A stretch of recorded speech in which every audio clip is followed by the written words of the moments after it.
ግብረ ሐዋርያት ምዕራፍ 2 36 ክሳብ 47 በአርሲ አምላኽ ነዚ ንስኻትኩም ሰቐልኩምዎ ኢየሱስ ንዕኡ ጎይታን ክርስቶስን ከም ዝገበሮ ብዘላ ቤት እስራኤል ብርግጽ ትፍለጥ።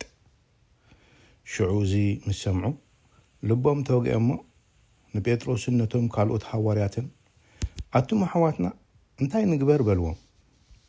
ጴጥሮስ ከዓ እቲ ተስፋ ንዓኻትኩምን ንደቅኹምን ነቶም ኣብ ርሑቕ ዘለዉ ኩሎም እግዚአብሔር ኣምላኽና ዝጽውዕዎም ዘበለውን እዩ ተዋሃቦሞ ተነስሑ ነፍሲ ወከፍኩም ከዓ ብስም ኢየሱስ ክርስቶስ ንሕድገት ሓጢአት ይጠመቕ ህያብ መንፈስ ቅዱስ እውን ክትቅበሉ ኢኹም በሎም።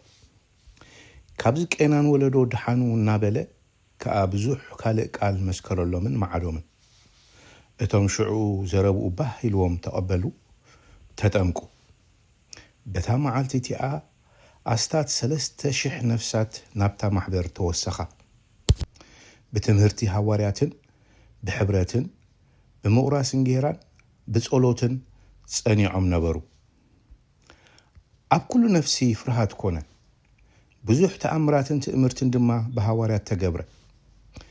እቶም ዝኣመኑ ኩላቶም ከዓ ብሓንሳእ ነበሩ።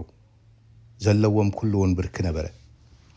መሬቶምን ጥሪቶምን ይሸጡ ንኹሎም ከዓ ከከም ዘድልዮም ይመቕልዎም ነበሩ።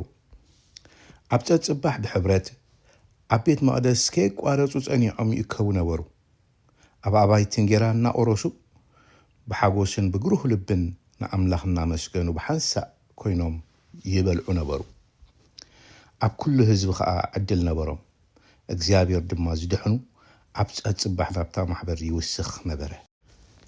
እምበኣርታ ናይ መጀመርያ ማሕበር ክርስቶስ ኣጀማምራ ከምዚ ካብ ነበረ ናይ መጀመርያ ቤተክርስትያን እንብላ ከምኡ ዶ ኣላ ወይስ የላን ኢልና ክንሓትት ግዲ ይኹነና። ምክንያቱ እቲ መጽሓፍ ቅዱስ ይብለናን ብተግባር ከዓ ኣብ ባይታ ንሪኦ ወይ ፍፀም ዘሎን በይሰማዕ ስለ ዝኾነና ነዚ ክንሓትት ግዲ ይኹነና። ቀዳማይ ሕቶ ታብ ግብረ ሐዋርያት ምዕራፍ 2 ዝረአናያ ቤተክርስትያን ምስ ዘመንና ቤተክርስትያን ትመሳሰል ዶ? ካልኣይ ሕቶ እቶም ዝኣመኑ ከመይ ኢሎም ይነብሩ ነይሮም?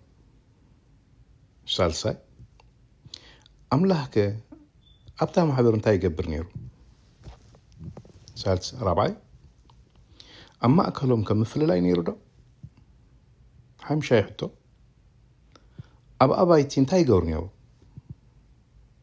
ሻድሻይ ብደገ እንታይ ምስክርነት ነይርዎ?